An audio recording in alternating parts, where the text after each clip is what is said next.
Thank you, Doug. So I'm Sanjay Bhagani. I suppose for the next 15 minutes or so, I'm going to kind of text your thinking a little bit and ask the question, are we ready for HIV-positive organ donation? So before we do that, in order to appreciate the future, we probably need to have a long, hard look at the past. Where have we come from before we know where we're going? So let's try and do that for the next few minutes, because I really need to try and work through where we are in the world of HIV today. So this is data from the Health Protection Agency, which maps the HIV epidemic across the UK on an annual basis, and we get figures like this come through every year. As you can see on the blue bar charts, that there are probably about 70,000 people living with HIV in the UK as we speak today. And there's probably another 20,000 that are undiagnosed, so probably a population of 100,000. As you can see, the number of new diagnoses of HIV has reduced over the last few years. And down in the green and the red are the two most important lines that you will see, which is mortality from HIV is down to less than 3,000 patients a year now, and that AIDS diagnosis is drastically reduced over the last few years. So what's happened in terms of our population? It's a population that has changed in demographics in the last 10 years. So back in 2001, we were looking at a population that was mostly young people below the age of 25. Now in 2010, we're looking at a population that's mostly below the age of 50, but between 25 and 50. So our patients are clearly living longer.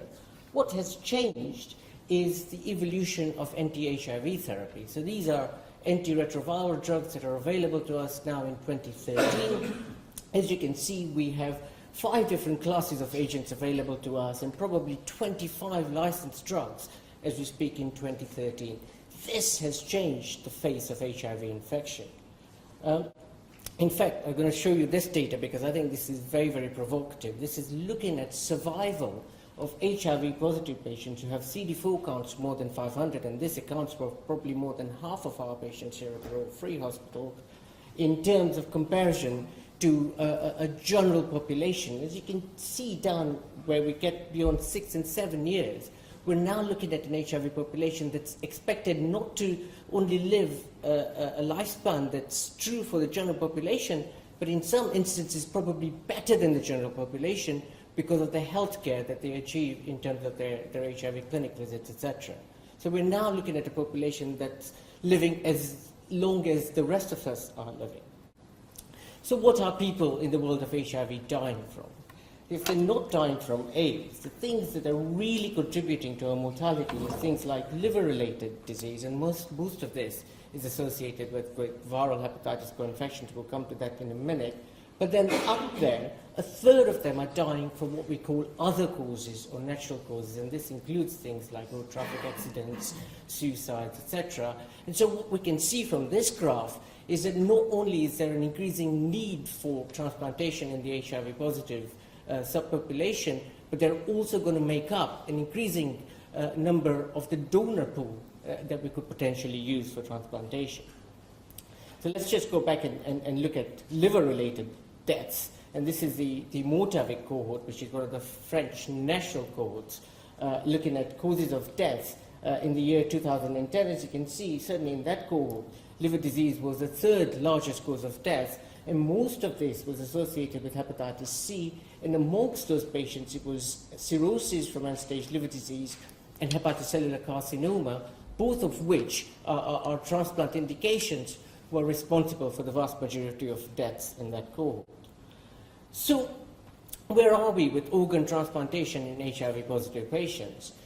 Here at the Royal Free, we've had experience of transplanting HIV-positive patients from sort of around 2000 onwards, and we've now probably got one of UK's largest experiences, both in terms of combining kidneys and livers, thanks to some pioneering work from our hepatology and renal colleagues. But the data I'm going to show you today is the so-called multi-site study from the United States, where between 2002 and 2010, with an NIH fund, they transplanted over 250 HIV-positive patients, 150 kidneys and about 125 livers. And this is data in terms of patient survival and graft survival for the kidney patients. As you can see, certainly graft survival was pretty reasonable compared to the National Registry, and patient survival was also pretty reasonable compared to the National Registry. There was some increased graft losses because of acute rejection, and we'll come back to that in a second. But then when we start looking at liver transplant populations, there seemed to be an issue with those patients that were hepatitis C positive, where graft survival seemed to be a lot lower than those that were just hep C positive. If you then took away those that were considered to be highest risk, i.e. those patients with a low BMI and renal impairment, then there was equivalent graft and patient survival to those patients who are hepatitis C monoinfected.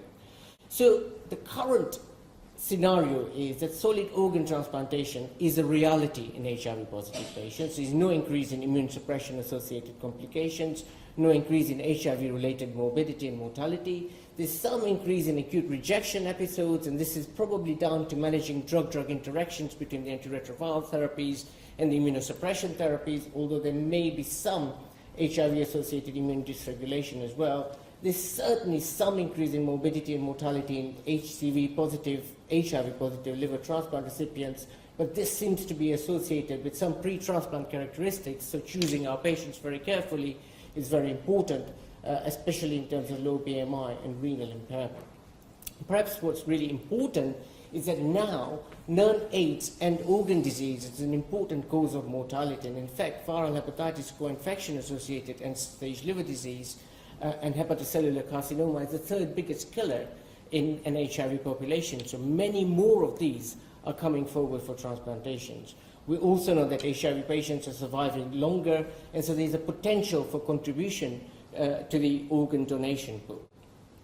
So my first question to ask you is, can we use HIV-positive organs for HIV-positive recipients? So in my mind, there are three issues that we need to tackle when we think about this situation. The first is there a risk of HIV superinfection? So, if you give somebody an organ from an HIV-positive patient, will they get superinfected with a new strain of HIV, and will that be difficult to tackle? The second question is, what's the donor organ state going to be like? And the third question is there going to be a risk of other superinfections? So let's look at the bottom two first. We know there is an increased prevalence of diabetes, hypertension, and cardiovascular disease in HIV-positive patients. We know that there may be a potential for drug-induced toxicity of potential transplant organs, and we know there is an increased incidence of non-AIDS tumors, and we'll need to be able to tackle that in terms of the donor organ state.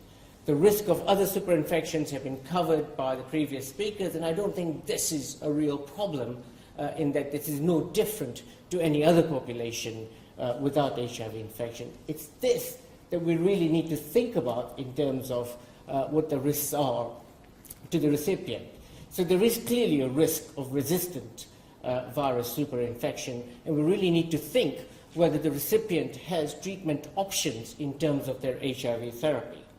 So just to show you a little bit of data in terms of HIV resistance and its prevalence in Europe, and this is a huge repository of HIV resistance databases across Europe. And as you can see, year on year, HIV resistance has reduced as we get better at managing our HIV-positive patients. And in fact, I just wanted to show you one line on this graph, and this is the risk of a 3-class drug mutation is extremely low now in 2013, and it's less than 2 or 3% of the general HIV population. So don't think this really is an issue. So is it a reality that we can transplant HIV-positive organs to HIV-positive recipients? And in fact, this has been done already. So this is a small series from the Groote Schuur Hospital in Cape Town, where access to renal dialysis facilities is extremely difficult. And this was a letter published in the New England Journal of Medicine a couple of years ago, where they got 4 HIV-positive renal transplants from 2 HIV-positive deceased donors. These were very carefully chosen donors who were not on ARVs, had no evidence of renal disease, by dipstick proteinuria and then normal kidneys on post-hoc analysis, and there was 100% patient and graft survival at 12 months. One patient had evidence of early collapsing glomerulopathy on protocol biopsy at 9 months.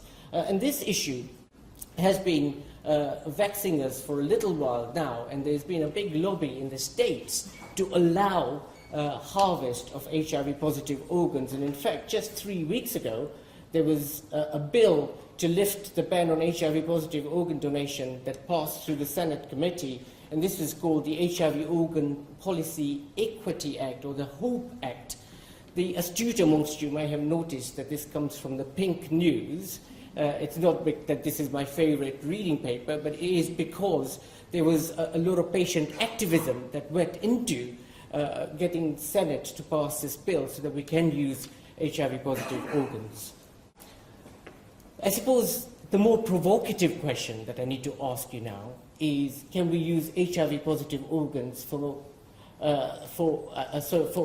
how do we manage the risks? Well, this is very clear. We need to take careful antiretroviral history from the donor. The recipient must have future treatment options, and this is already a pre-listing criteria. Donor organ state is no different from any other donor, and risk of other superinfection is not any different from any other donor. But I suppose the more provocative question is, can we use HIV-positive organs for HIV-negative recipients? Clearly, there's a 100% risk that there's going to be infection of recipients, and this has been well documented in case series from around the world where people have inadvertently transplanted HIV-positive organs into HIV-negative recipients. But the question that we need to ask is, can we prevent HIV infection of the recipient? We know that pre- and post-exposure prophylaxis works very well, certainly works very well in terms of preventing HIV transmission from mother to child or between partners. We know that pre- and post-exposure prophylaxis works for hepatitis B positive organs. Can it also work for HIV positive organs? If it doesn't work, then we're down to lifelong treatment for the recipient with anti-HIV drugs that are not so toxic anymore. And perhaps a question that I might want to ask you is, would it be possible just to give finite treatment to the recipient until the viral reservoirs from the transplanted liver or transplanted kidney have depleted with the antiretroviral therapy? The question that we really need to think very hard about is, what are the implications for the social and psychological well-being of the recipient, knowing that they may be infected with a potential blood-borne virus, and this is something that I think is up for debate.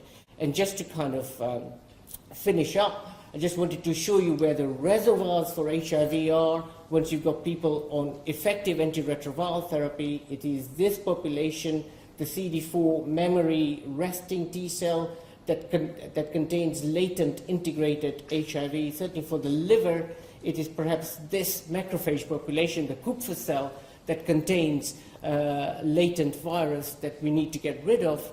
And there is some very nice data, and I won't take you into the details of this, but it is some suggestion that Kupffer cells are probably replaced within 12 months in the context of a recipient getting an HIV-positive organ. And so it may be possible to do finite therapy with antiretroviral therapy and then stop, knowing that you've cleared all the viral reservoirs.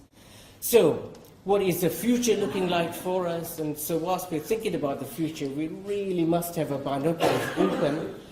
There's no doubt that HIV-positive patients on transplant waiting lists will continue to increase, and they will continue to increase until we get effective anti-hepatitis C therapy over the next decade or so.